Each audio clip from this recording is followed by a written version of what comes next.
చేసుకుంటా ఉన్న సమయంలో నిరసన కార్యక్రమాలు ఏ రకంగా ప్లాన్ చేయాలి అన్న విషయాల మీద, రానున్న స్థానిక సంస్థల ఎన్నికల్లో పార్టీ సన్నద్ధంగా ఎలా ఉంచాలి అనే దాని మీద, మూడవది రాష్ట్ర వ్యాప్తంగా జరుగుతూ ఉన్న, మీ అందరికీ కూడా జరుగుతూ ఉన్న sir special intensive revision of electoral rules, దీనికి సంబంధించి సూచనలు, దీనికి సంబంధించిన జాగ్రత్తలు ఏమేం చేసుకోవాలి, ఏమేం తీసుకోవాలి అన్న వాటి మీద, ఈ మూడు అంశాల మీద ఈరోజు మీ అందరితో కూడా సుదీర్ఘంగా కొన్ని జాగ్రత్తలు, కొన్ని సూచనలు, కొన్ని సలహాలు ఇవన్నీ కూడా మీ అందరితో కలిపి షేర్ చేసుకునే దానికోసం ఈరోజు మనం అంతా కూడా ఇక్కడ కలవడం జరుగుతూ ఉంది. ఇందులో మొట్టమొదటిది 2 ఏళ్ల చంద్రబాబు నాయుడు గారి పాలన గురించి బహుశా నాకన్నా కూడా చక్కగా ఏ కార్యకర్తకు మైక్ ఇచ్చినా కూడా నాకన్నా కూడా చక్కగా చెప్తాడు చంద్రబాబు నాయుడు గారి పాలన ఈ 2 సంవత్సరాలలో ఎలా ఉంది అని చెప్పి చూసిన తర్వాత, చంద్రబాబు నాయుడు గారి పాలనలో బాబు షూరిటీ, మోసం గ్యారంటీ అని మాత్రం రుజువైంది ఈ 2 ఏళ్ల చంద్రబాబు నాయుడు గారి పాలన చూస్తే అని ప్రతి కార్యకర్త కూడా, ప్రతి ఇంట్లో ఉన్న ప్రతి వ్యక్తి, ప్రజలు అందరూ కూడా నాకన్నా కూడా చక్కగా చెప్పగలుగుతారు. ఈరోజు చంద్రబాబు నాయుడు గారి 2 సంవత్సరాల మోసపూరిత పాలన చూసిన తర్వాత, చంద్రబాబు నాయుడు గారి వెన్నుపోటుకు, విధ్వంసానికి, అరాచకానికి, ఆయన అబద్ధాలకు, ఆయన డైవర్షన్ పాలిటిక్స్కు, ఆయన దోపిడీ అవినీతి పాలిటిక్స్కు ఈ 2 ఏళ్ల చంద్రబాబు నాయుడు గారి పరిపాలన, ఇంతకుముందు మనం కథ వింటా అంటాం ఒకటి, ఎన్నికలప్పుడు నేను కథ కూడా చెప్పా ఒకటి, ఒక ముసలి పులి బంగారు కడియం కథ. ఎన్నికలప్పుడు కూడా బాగా నేను చెప్పేవాడిని, చంద్రబాబు నాయుడు గారికి ఓటు వేయడం అంటే ఇదే అని చెప్పి. కరెక్ట్గా ఎన్నికలు అయిపోయిన తర్వాత ఈరోజు అదే రుజువు అవుతా ఉన్న పరిస్థితులు కూడా మన కళ్ళ ఎదుటే మనం చూసాం. ఆ రోజుల్లో ఏమో చంద్రబాబు నాయుడు నోట్లో నుంచి వచ్చిన మాటలన్నీ కూడా జగన్ ఇచ్చేవే కాదు, అంతకన్నా ఎక్కువ ఇస్తాను అని చెప్పి ఆ రోజు చంద్రబాబు నాయుడు గారు పులి బంగారు కడియం కథ మాదిరిగానే ప్రజలందరినీ కూడా నమ్మించిన పరిస్థితి. తీరా ఓటు వేయించుకున్న తర్వాత ఇప్పుడు రాష్ట్రంలో ఉన్న ప్రజలను పులి తిన్నట్టుగానే తినేస్తూ ఉన్నాడు. ఆ కథలో ముసలి పులి ఏ మాదిరిగా చేస్తూ ఉందో చంద్రబాబు నాయుడు గారిని చూసినా కూడా ఈ పొద్దు అదే కనిపిస్తుంది. ఇక చంద్రబాబు నాయుడు గారి ఎన్నికలప్పుడు సూపర్ 6 అన్నాడు, సూపర్ 7 అన్నాడు, ఓ మేనిఫెస్టో కాపీ అన్నాడు, 143 హామీలు ఆ ఎన్నికల మేనిఫెస్టోలో తాను పెట్టి, చివరికి ఎన్నికలు అయిపోయిన తర్వాత ఆ మేనిఫెస్టోను చెత్తబుట్టలో వేసిన పరిస్థితులు ఈరోజు మనం అంతా కూడా చూస్తూనే ఉన్నాం. 2 ఏళ్ళు అయిపోయింది, 3వ బడ్జెట్ కూడా ప్రవేశపెట్టాడు. 3వ బడ్జెట్లో కూడా ప్రవేశపెట్టిన పిమ్మట కూడా ఈ రోజుకి కూడా సూపర్ 6, సూపర్ 7లో భాగంగా ఆయన చెప్పిన మేనిఫెస్టోలో ప్రామిసులుగా ఆడబిడ్డ నిధి ఏమైంది,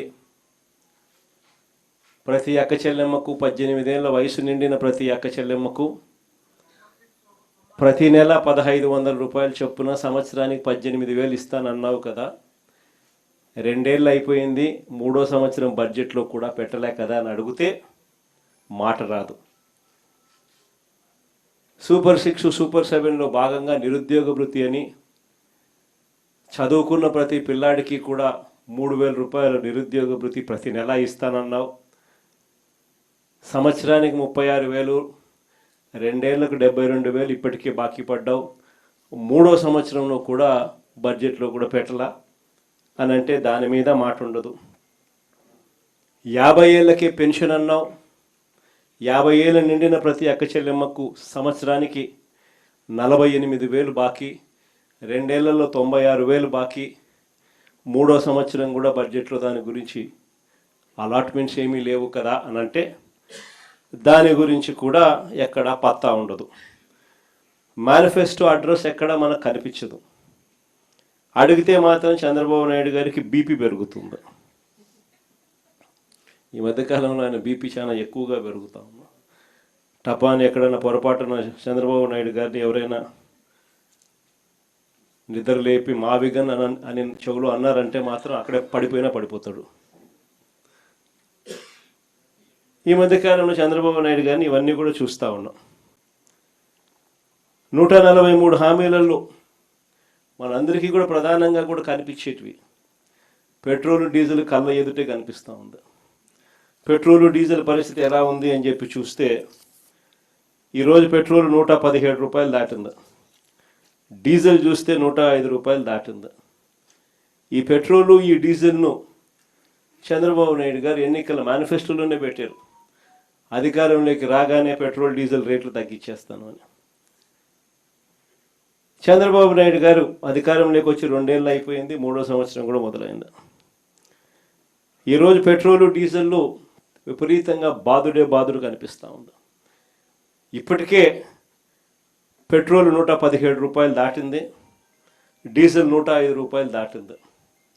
ఇందులో స్టేట్ గవర్నమెంట్కి వచ్చే ట్యాక్సుల రూపేణా వచ్చే సొమ్మే పెట్రోల్ మీద 31 రూపాయ 62 పైసలు, డీజిల్ మీద 23 రూపాయల 46 పైసలు. ఒక్క పెట్రోల్ డీజిల్ మీద మాత్రమే రాష్ట్ర ప్రభుత్వానికి వచ్చే ఆదాయం. సెంట్రల్ గవర్నమెంట్కి వచ్చే ఆదాయం పెట్రోల్ మీద 11 రూపాయల 90 పైసలు అయితే డీజిల్ మీద 7 రూపాయల 80 పైసలు. మరి ఈరోజు 117 రూపాయలు పెట్రోల్ కనపడుతుంది, 117 రూపాయల 10 రూపాయలు, డీజిల్ 105 రూపాయల 10 రూపాయలు. మరి ఇంత దారుణమైన బాధుడు కనిపిస్తూ ఉన్నప్పుడు నీ పెట్రోల్ మీద నీకు వచ్చే ట్యాక్సులు, డీజిల్ మీద నీకు వచ్చే ట్యాక్సులు నువ్వు ఎందుకు తగ్గించడం లేదయ్యా? ఎన్నికల మేనిఫెస్టోలు నువ్వే కదా ఈ మాటలన్నీ రాశావు కదా అని చెప్పి అడిగితే మాత్రం చంద్రబాబు నాయుడుకు బీపీ పెరుగుతుంది. సరే, ఎన్నికల హామీలలో ఇంకా చాలా ఉన్నాయి. సూపర్ 6లు సూపర్ 7లు పచ్చి మోసాలుగానే కనపడతా ఉన్నాయి. సూపర్ 6లు సూపర్ 7లు పూర్తిగా ఒకవైపున ఎగరగొడుతూనే మరోవైపున ఈ సూపర్ 6లు సూపర్ 7లు అన్నీ చేసేసాము అని ఏకంగా అడ్వర్టైజ్మెంట్లు ఇచ్చుకుంటా ఉన్న ముఖ్యమంత్రి బహుశా దేశ చరిత్రలో ఎవడు ఉండడేమో. ఇంతగా అబద్ధాలను బుల్డోస్ చేసి పేపర్లో అడ్వర్టైజ్మెంట్లు ఇచ్చి మరీ దాన్ని ముందుకు తీసుకొని పోయేటోడు బహుశా ప్రపంచ చరిత్రలో ఎవడు ఉండడేమో అబద్ధాలకు, ఒక చంద్రబాబు నాయుడు గారు తప్ప. ఇదే పెద్ద మనిషి చంద్రబాబు నాయుడు గారు తాను ఫలాని మంచి చేశాను అని చెప్పి చెప్పుకునే పరిస్థితి లేదు.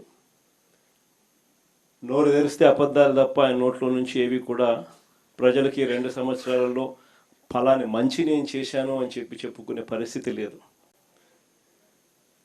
ఈ 2 ఏళ్లలో ఆయన చేసిన మంచి ఎక్కడా కూడా లేదు కాబట్టి, చెప్పుకునేందుకు ఏమీ లేదు కాబట్టి ఆయన డైవర్షన్ పాలిటిక్స్లో పూర్తిగా నిమగ్నమై ఉన్నాడు. ఏ అంశమైనా కూడా డైవర్ట్ చేయాలి, ఏ అంశమైనా కూడా ప్రజలను ఈ టాపిక్ నుంచి ఈ టాపిక్లోకి మభ్యపెట్టాలనే ఆలోచనతోనే, దిక్కుమాలిన ఆలోచనలతోనే అడుగులు పడ్డాయి. అందుకే ఈ మధ్య లేటెస్ట్గా గొడ్డళ్ళు, కత్తులు, కటార్లు అంటూ కొత్త డైవర్షన్ పాలిటిక్స్ కూడా ఈ మధ్యకాలంలో మనం అంతా కూడా చూస్తూనే ఉన్నాం. నిజంగా ప్రజలందరూ పిచ్చోళ్ళని చంద్రబాబు నాయుడు అనుకుంటున్నాడు, కానీ ప్రజలు చాలా తెలివైన వాళ్ళు, ప్రజలు చాలా చైతన్యవంతులు.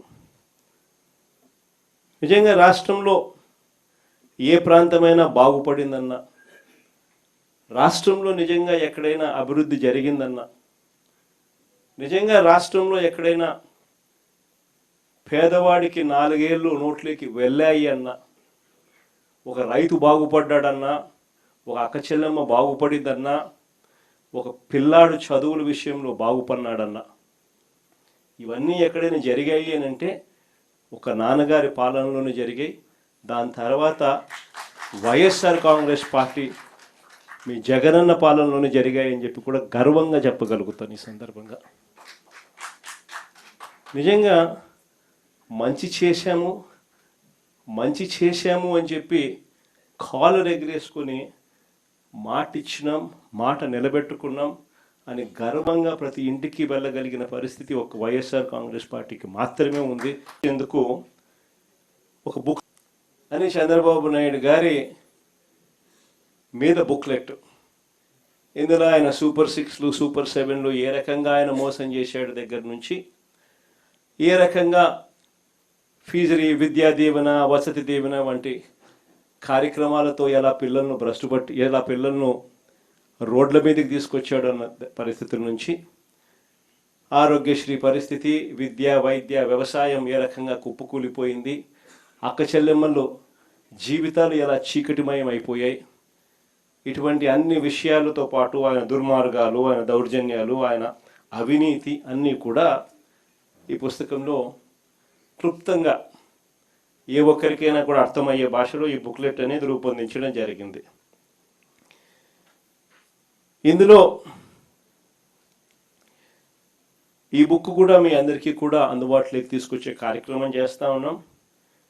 క్యూఆర్ కోడ్, డిజిటల్ కాపీలు ప్రతి కార్యకర్తకు కూడా చేరేలా మన పార్టీ వెబ్సైట్లో కూడా ఈ వివరాలన్నీ కూడా, ఈ బుక్ వివరాలన్నీ కూడా అందుబాటులోకి తీసుకొచ్చాం. వీటికి సంబంధించి క్షుణ్ణంగా కూడా మనమే చదువుకోవడమే కాకుండా మన పార్టీలో ఉన్న ప్రతి కార్యకర్తకు కూడా వీటి విషయాల మీద అవగాహన, ఈ 2 ఏళ్ల పాలన మీద ప్రతి అంశం మీద అవగాహన ఉండేట్టుగా ఈ పుస్తకాన్ని రూపకల్పన చేసి వారికి అందుబాటులోకి తీసుకొచ్చే కార్యక్రమం చేస్తూ ఉన్నాం. ఇది వాళ్ళకి అందరికీ కూడా అందుబాటులోకి వెళ్ళేలా మీరందరూ కూడా చర్యలు తీసుకోవాలి. చర్యలు తీసుకుంటూ ప్రజలకు చంద్రబాబు పొడిచిన వెన్నుపోట్లను